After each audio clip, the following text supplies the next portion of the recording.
నమస్కారం MC news కి స్వాగతం. ఈనాటి ముఖ్యాంశాలు. పలమనేరు ఏనుగుల దాడిలో పంట నష్టపోయిన 92 మంది రైతులకు చెక్కుల పంపిణీ కార్యక్రమం 3 నెలల లోపలే ప్రభుత్వం నుంచి పరిహారం ఇప్పించడం జరిగింది పేర్కొన్న పలమనేరు ఎమ్మెల్యే అమర్నాథ్ రెడ్డి. పలమనేరు మున్సిపల్ కార్యాలయంలో మంగళవారం రోజున జరగాల్సిన మున్సిపల్ సమావేశం వాయిదా పడిన నేపథ్యంలో తెలుగుదేశం పార్టీ కౌన్సిలర్లు చేసిన ఆరోపణలను వ్యతిరేకిస్తూ వైసీపీ కౌన్సిలర్లు నాయకులు ఎవరైనా అవినీతికి పాల్పడినట్లు నిరూపిస్తే జైలుకు వెళ్లడానికి సిద్ధమంటూ సవాల్ విసిరిన వైసీపీ నాయకులు. వార్తల్లోని వివరాలు. పలమనేరు తెలుగుదేశం పార్టీ కార్యాలయంలో పలమనేరు అటవీ రేంజర్ పరిధిలో ఏనుగుల దాడిలో పంట నష్టపోయిన 92 మంది రైతులకు 9.60 లక్షల చెక్కుల పంపిణీ పలమనేరు ఎమ్మెల్యే అమర్నాథ్ రెడ్డి చేతుల మీదుగా పంపిణీ కార్యక్రమం నిర్వహించారు. పలమనేరు తెలుగుదేశం పార్టీ కార్యాలయంలో పలమనేరు అటవీ రేంజర్ పరిధిలో ఏనుగుల దాడిలో పంట నష్టపోయిన 92 మంది రైతులకు 9.60 లక్షల చెక్కుల పంపిణీ కార్యక్రమాన్ని ఎమ్మెల్యే అమర్నాథ్ రెడ్డి చేతుల మీదుగా నిర్వహించారు. ఈ సందర్భంగా ఎమ్మెల్యే అమర్నాథ్ రెడ్డి మాట్లాడుతూ ఏనుగుల దాడిలో పంట పశువులను నష్టపోయిన 92 మంది రైతులకు 3 నెలల లోపనే ప్రభుత్వం నుంచి పరిహారం ఇప్పించడం జరిగిందని ఎమ్మెల్యే అమర్నాథ్ రెడ్డి తెలిపారు. ఏనుగుల దాడుల వల్ల పంట నష్టాలు, అదేవిధంగా కొన్ని చోట్ల పశువులకు సంబంధించి నష్టాలు కూడా నడుస్తూ ఉన్నాయి. గతంలో ప్రాణ నష్టాలు కూడా జరిగాయి. ఈరోజు దాదాపు 92 మందికి పంట నష్టంకి సంబంధించినటువంటి పరిహారం 3 నెలల లోపలనే కూడా ఇప్పించడం జరిగింది. ఎందుకంటే ఈ ప్రభుత్వం వచ్చిన తర్వాత దాదాపు ఇది ఒక 5వసారి కంటిన్యూస్గా ఎప్పుడు ఎక్కడ ఏనుగుల దాడుల వల్ల పంట నష్టం జరిగినా ఇమీడియట్గా డిపార్ట్మెంట్ వాళ్ళు వెళ్ళి దాన్ని చూసి దాన్ని కరెక్ట్గా అసెస్ చేసి ప్రభుత్వానికి పంపించిన వెంటనే దానికి సంబంధించినటువంటి డబ్బులు ఈరోజు డైరెక్ట్గా రైతులకు ఇచ్చే కార్యక్రమాన్ని చేస్తూ ఉంది. ఎందుకంటే ఈరోజు ప్రభుత్వం కూడా గత ప్రభుత్వం తప్పిదం వల్ల, వాళ్ళు చేసినటువంటి ఆర్థిక విధ్వంసం వల్ల ప్రభుత్వంలో డబ్బులు కూడా లేవు. ఎందుకంటే చాలా ఇబ్బందులతో కూడుకున్నటువంటి పరిస్థితి ఈరోజు రాష్ట్ర ప్రభుత్వంలో నడుస్తూ ఉంది. కనీసం పెన్షన్లకు, సంక్షేమానికి, వాటికి దాదాపు రాష్ట్రంలో వచ్చేటువంటి ఆదాయము ఎక్కువ దానికే ఖర్చు పెట్టేటువంటి పరిస్థితి ఈరోజు రాష్ట్ర పరిస్థితిలో ఉంది. ఇటువంటి సందర్భంలో కూడా రైతుల కోసం, రైతులకు జరిగినటువంటి నష్టాలను కాపాడాలని, రైతులకు జరిగినటువంటి నష్టాలకు ఏ రకంగా ఆదుకోవాలని, పంట నష్ట నివారణకు సంబంధించి ఏనుగులను ఎలా కట్టడి చేయాలని ఈరోజు ప్రభుత్వం చాలా జాగ్రత్తగా ఒక పద్ధతి ప్రకారం ముందుకు వెళ్తూ ఉంది. దాంట్లో భాగంగానే ఈరోజు మనకి ఇక్కడ ఎలిఫెంట్ క్యాంపు తీసుకురావడం, కుంకి ఏనుగులు తీసుకురావడం, దానివల్ల ఇంకా పూర్తి స్థాయిలో వాటిని కంట్రోల్ చేసేటువంటి పరిస్థితి ఇంకా రాకపోయినా ఇంకా ట్రైనింగ్ చేసి వాటిని పూర్తిగా వినియోగంలోకి తీసుకొచ్చే కార్యక్రమాన్ని డిపార్ట్మెంట్కి సంబంధించినటువంటి వాళ్ళు చేస్తూ ఉన్నారు. అయినా అది ఒకటే కాకుండా ఈరోజు ఎలక్ట్రికల్కి సంబంధించినటువంటి ఫెన్సింగ్ ఏదైతే ఉందో, హ్యాంగింగ్ ఫెన్సింగ్, పైన నుంచి ఏలాడేటువంటి ఫెన్సింగ్ను ఈరోజు ఎక్కువగా కూడా చేస్తూ ఉన్నారు. ముందు కింద మనము ఫెన్సింగ్ వేస్తే దాన్ని తొక్కేసి ఏనుగులు మళ్ళీ లోపలికి వచ్చే పరిస్థితి వస్తూ ఉండేది. ఇప్పుడు పైన నుంచి ఏలాడదీస్తే ఏనుగులు కొంతవరకు కంట్రోల్ అయితే దాన్ని తొక్కడానికి అవకాశం ఉండదు.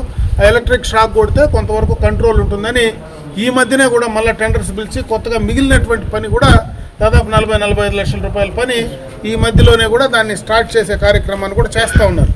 గతంలో కందకాలు దువ్వాం, ఎలక్ట్రికల్ ఫెన్సింగ్ వేసాం. ఇప్పుడు మళ్ళీ కొత్తగా ఏనుగులు ఆ చుట్టుపక్కల ఎక్కడైనా సంచరిస్తే అది అక్కడ ఉండేటువంటి కెమెరా ఐడెంటిఫై చేసి వాటిని దూరంగా తరవడానికి అక్కడనే మైక్ సెట్ లాగా పెట్టి ఆ సౌండ్ వచ్చేటువంటి కార్యక్రమాన్ని కూడా ఈరోజు ఫారెస్ట్ డిపార్ట్మెంట్ వాళ్ళు చేస్తూ ఉన్నారు.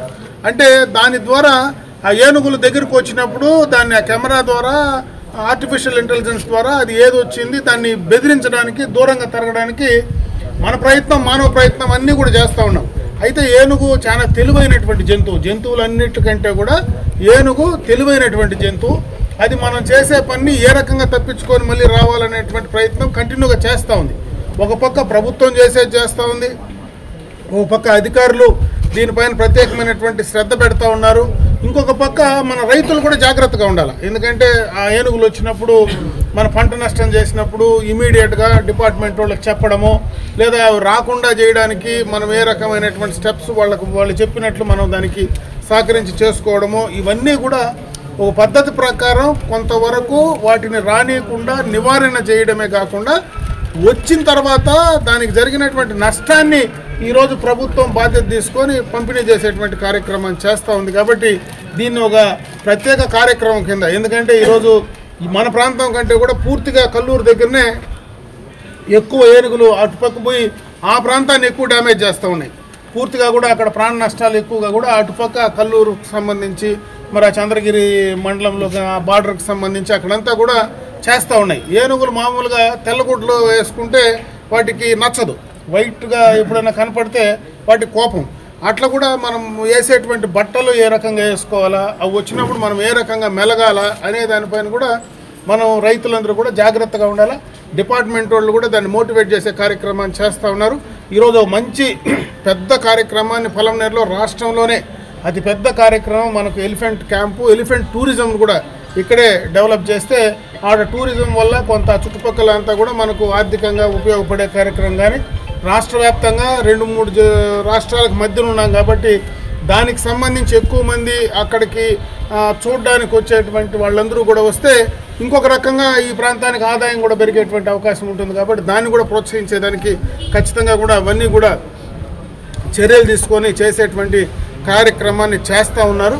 మరి అదేవిధంగా రైతులు కూడా దీనిపైన అప్రమత్తంగా ఉండాలని చెప్పి నేను ఈ సందర్భంగా మిమ్మల్ని కోరుకుంటూ, ఎక్కడ ఏ నష్టం జరిగినా తప్పనిసరిగా ప్రభుత్వం వెంటుండి దాన్ని నివారించడానికి తప్పనిసరిగా అన్ని రకాలుగా కూడా చర్యలు తీసుకుంటుందని చెప్పి తెలియజేసుకుంటున్నాను. పాలమనేరు మున్సిపల్ కార్యాలయంలో మంగళవారం రోజున జరగాల్సిన మున్సిపల్ సమావేశం వాయిదా పడిన విషయం తెలిసిందే. ఈ నేపథ్యంలో తెలుగుదేశం పార్టీ కౌన్సిలర్లు చేసిన ఆరోపణలను వ్యతిరేకిస్తూ వైసీపీ కౌన్సిలర్లు నాయకులు గురువారం పాలమనేరు వైసీపీ కార్యాలయంలో మీడియా సమావేశం ఏర్పాటు చేసి మాట్లాడుతూ, వైసీపీ నాయకులు ఎవరైనా అవినీతికి పాల్పడినట్లు నిరూపిస్తే జైలుకు వెళ్లడానికి సిద్ధమంటూ సవాల్ విసిరారు. పాలమనేరు మున్సిపల్ కార్యాలయంలో మంగళవారం రోజున జరగాల్సిన మున్సిపల్ సమావేశం వాయిదా పడిన విషయం తెలిసిందే. వాయిదా అంశంపై తెలుగుదేశం పార్టీ కౌన్సిలర్లు మీడియాతో మాట్లాడుతూ, వైసీపీ చైర్పర్సన్ తో సహా కౌన్సిలర్లు అందరూ అనేక భూ కబ్జాలు, సెటిల్మెంట్లు, అక్రమాలకు పాల్పడ్డారని తెలిపారు. మున్సిపల్ సమావేశానికి హాజరైతే వారి అవినీతి బట్టబయలు అవుతుందని డుమ్మా కొట్టారని సంచలన ఆరోపణలు చేశారు. వారి ఆరోపణలను వ్యతిరేకిస్తూ వైసీపీ కౌన్సిలర్లు నాయకులు గురువారం రోజున స్థానిక వైసీపీ కార్యాలయంలో మీడియా సమావేశం ఏర్పాటు చేసి మాట్లాడుతూ, వైసీపీ నాయకులు ఎవరైనా అవినీతికి పాల్పడినట్లు నిరూపిస్తే జైలుకు వెళ్లడానికి సిద్ధమంటూ సవాల్ విసిరారు. అధికారం ఉందని, పోలీస్ వ్యవస్థ మీ చేతుల్లో ఉందని, దమ్ముంటే మీరు ఆరోపించిన విషయాలపై నిజ నిరూపణ చేయాలని సవాల్ చేశారు. నిన్న కాదు మొన్న కౌన్సిల్ మీటింగ్ వాయిదా పడడం పాలమనేరు పట్టణ ప్రజలందరూ కూడా చిన్న హెల్త్ ఇష్యూ వల్ల చైర్పర్సన్ గారు రాలేనందువల్ల మీటింగ్ వాయిదా పడింది. ఆమె ఈరోజు వచ్చిన దానివల్ల, లేదంటే నిన్నే ప్రెస్ మీట్ పెట్టిన వాళ్ళు, నేను బయట ఉన్నాను, ఈరోజు వచ్చిన దానికి చెప్తా ఉన్నాము. ఆ ఒక చిన్న విషయాన్ని పట్టుకొని తెలుగుదేశం పార్టీ నాయకులు నిన్న అవాకులు జవాకులు పేలుతూ కౌన్సిలర్లకు బాగా పరిష్కారాలు, వాళ్ళ మధ్యలో గొడవలు అయినాయి, కబ్జాలు చేసినారు, జాగాలు పంచుకున్నారు, ఏదేదో పనికిరాని మాటలంతా వాళ్ళ సంస్కృతిని మాపై రుద్దే ప్రయత్నం చేసినారు. మీలాగా మేము కొత్తపేట బ్యాచ్, పాతపేట బ్యాచ్, గంటావూరు కాలనీలో ఒక బ్యాచ్, కురపల్లి కాలనీలో ఒక బ్యాచ్, గడ్డూరు కాలనీలో ఒక బ్యాచ్ లేదు. మేమేమి ఏడా సెటిల్మెంట్లు చేయలేదు. ఏదైనా ఉంటే మీరు చూపించండి. అంతేగాని ఒక చిన్న విషయానికి లేని రాద్ధాంతం చేసి మీడియాలో ఫోకస్ కావాలని, జగన్మోహన్ రెడ్డి గారి మీద కూడా 11 సీట్లు వచ్చినాయని, మీరు 164 సీట్లు వచ్చిన ఈవీఎంలలో గెలిచిన ఎమ్మెల్యేలు మీ ప్రభుత్వం, కూటమి ప్రభుత్వం మీది ఈవీఎంలు మేనేజ్ చేసి గెలిచి ఈరోజు ఏదైతే ప్రజా ఆదరణ కలిగిన జగన్మోహన్ రెడ్డి గారిని విమర్శించే స్థాయి మీది కాదు. దయచేసి మీరు గురువిందు సామెత చెప్పినట్లుగా ప్రవర్తించొద్దండి. మా కౌన్సిలర్లందరూ మేమందరూ కలిసికట్టుగా ఉన్నాము, మాకు ఎటువంటి ఇబ్బందులు సమస్యలు లేవు, మేమంతా బాగున్నాము. ఊరికే మీ అభిప్రాయాన్ని అంతా కూడా మా పైన రుద్ది మీరు పలచన కావద్దని మీ అందరికీ కూడా తెలియజేస్తాం. మొన్న జరిగినటువంటి మున్సిపల్ మీటింగ్ వాయిదా పడడం, దానిపైన మా వాళ్ళు అందరూ వివరణ ఇవ్వడం జరిగింది. ముఖ్యంగా నేను చెప్పేది ఏమిటంటే, ఆ రోజు అనుకోని పరిస్థితుల్లో మా చైర్మన్ గారికి హెల్త్ గ్రౌండ్స్ బాగాలేదని వల్ల చైర్మన్ గారు కమిషనర్ గారికి ఫోన్ చేసి, సార్ ప్రస్తుతానికి ఈ యొక్క వాయిదా వేయండి, మేము తదుపరి డేట్ నేను చెప్తానని చెప్పడం జరిగింది. కానీ కమిషనర్ గారు ఎవరు చెప్పారో తెల్ల రెడ్ బుక్ రాజ్యాంగం అని ఆయన చెప్పినట్టు అక్కడి నుంచి ఏమన్నా మెసేజ్ వచ్చిందేమో తెలీదు, ఆయన మీటింగ్ జరిపించారు. రాజ్యాంగంలో ఎక్కడా లేదు ఇటువంటి ఒక సంస్కృతి. కాబట్టి ఈ పలంనేరు ప్రజలందరూ చూస్తూ ఉన్నారు. ఇంకొక ముఖ్య విషయం ఏమంటే నేను మాట్లాడడం ఏమంటే ఎలకలు కొరికేసింది అంటున్నారు కదా, నిన్ను ఎందుకు కొరకలేదు ఎలక? మీ 2 కౌన్సిలర్లు గెలిచారు కదా, మీది మాత్రం ఎందుకు కొరకలేదు ఎలక? మాట్లాడేటప్పుడు తెలుసుకోవాలా. ఎలకలు కొరికిందని చెప్పావు కదా, వాళ్ళు ఎందుకు కొరికిందని కూడా నువ్వు చెప్పాలా. రేపు నేను చెప్తా ఎందుకు కొరికింది ఎలకలని. నువ్వు మళ్ళీ మాట్లాడతారు. మీరు మాట్లాడారంటే నేను దానికి వివరణ నేను ఇస్తా. ఏ ఎలక కొరికింది, ఎందుకు కొరికింది అంతా నా దగ్గర ఉండాలి. ఎందుకంటే ఆ రోజు మున్సిపాలిటీలో నేను ఉన్నాను. ఎంత ఎలక ఎంత ఇస్తే ఎంత ఎలక కొరుకుతుంది అనేది అంతా నా దగ్గర చిట్టా ఉంది. అది విప్పామంటే నేను విప్పేస్తా, మళ్ళీ మీ పరుగు పోతుంది. దయచేసి మాట్లాడేటప్పుడు మన స్టేజ్ ఏమి, మనం ఎవరి గురించి మాట్లాడాలా, ఎంత దూరంలో మాట్లాడాలా అర్థం చేసుకొని మాట్లాడాలా. మీకు 11 సీట్లు వచ్చిందంటే ఎందుకు వచ్చింది? ఈవీఎంలు మీరు మెయింటైన్ చేశారు. ఢిల్లీలో ఎట్లొచ్చింది, మీకు హర్యానాలో ఎట్లొచ్చింది, బీహార్లో ఎట్లొచ్చింది? అన్ని జాగాలు ఎలకలు కొరికిందని చెప్పేసి వాళ్ళే చెప్తా ఉన్నారు. ప్రపంచం మొత్తం కోడై కూస్తూ ఉంది ఎలకలు మీరు కురిపిస్తూ ఉన్నారు అనేసి, ఈవీఎంలు కొరికేసింది అనేసి. కాబట్టి మీరు ఇప్పుడైనా ఆలోచించండి. దయచేసి ఎలకల విషయం మాట్లాడితే చిట్టా నేను విప్పేస్తాను, మళ్ళీ మీరే అవమానపడతారు. మీరు మాట్లాడుకోండి, ఈ విషయం మాట్లాడుకోండి. ఇంకొక ఓపెన్ ఛాలెంజ్ చెప్తా ఉన్నాను. మీరు రేపు నెలలో ఎలక్షన్ పెడతారా, జనవరిలో పెడతారా, ఫిబ్రవరిలో పెడతారా, మార్చిలో పెడతారా, ఎప్పుడైనా పెట్టండి. 26 వార్డులు మేము వైఎస్ఆర్ కాంగ్రెస్ పార్టీ మేము గెలిపిస్తాము. తప్పకుండా వైఎస్ఆర్ జెండా మున్సిపాలిటీలు ఎగరేస్తాము. అది మాత్రం నేను గంటపరంగా చెప్తా ఉంటా. అధికారం మీ చేతిలో ఉంది, మీరు ఏమన్నా చేసుకోండి, భయపడే ప్రసక్తే లే. మా దాంట్లో మీరు ఎలకలు కొరికిపించినా కూడా మేము దాన్ని ఎలా చేయాలని మాకు తెలుసు. మేము 26 మంది 26 వార్డులు గెలుస్తాము, వైఎస్ఆర్ జెండా ఎగరేస్తాము. నేను మనస్ఫూర్తిగా తెలియజేస్తూ ఈ అవకాశం ఇచ్చిన మీ అందరికీ హృదయపూర్వక నమస్కారాలు తెలియజేస్తున్నాను. రేపు రోజు మున్సిపాలిటీ వస్తుంది కదా, ఎలక్షన్స్ వస్తుంది కదా, అప్పుడు తెలుసుకుందాము ఊరికి ఏముంది, జనాల్లో ఏముందో, జనాల్లో పోయినామంటే మనం తెలుసుకుందాము. ఇంకా ఆత్రపడేది ఎందుకు? ఇంక 3 నెలల్లో ఉందో, ఇంక 4 నెలలు ఉందో, అప్పుడు తెలుసుకుందాము. అప్పుడు ఎవరు జనాలకి ఎవరు ఓటేస్తారో, ఎవరు చైర్మన్ అవుతారో అందరు జనాలు చూస్తారు కదా. ఊరికి ఏదో ఎలకలు తిన్నాయి, ఇంకోటి తిన్నాయి అని చెప్పంటున్నావు. ఆ విధంగా ఎలకలు తిన్నాయంటే మా ప్రభుత్వం ఉన్నప్పుడు నువ్వు ఏ విధంగా మీరు ఏ విధంగా ఇద్దరు ఏ విధంగా మీరు కౌన్సిలర్ అయినారు? మిమ్మల్ని మేము ఆ ఎలకలు తినేది మీ ఇద్దరు తినేసి ఉంటుంది ఎలకలు. మీరు ఇద్దరు ఎలా కౌన్సిలర్ అయ్యారు? మీ పార్టీలో ఇద్దరు ఎలా కౌన్సిలర్ అయ్యారు? ఏదంటే అది మాట్లాడతారు మీరు. కాబట్టి మేము కోరుకునేది ఏమంటే అందరికీ మర్యాద ఇచ్చి మాట్లాడండి. మీరు మీ రాజకీయం చేయండి, మేము మా రాజకీయం చేస్తాము. రేపు వచ్చే ఎలక్షన్లో మేము తెలుసుకుందాం.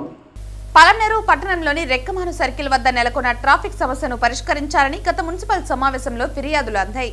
ఈ విషయంపై పోలీసులు స్పందించి నాగార్జున సిమెంట్ వారు అందించిన బ్యారికేడ్లను రోడ్డుపై ఏర్పాటు చేసి రాకపోకలకు అంతరాయం లేకుండా 1 వే సిస్టమ్ను తీసుకొచ్చారు.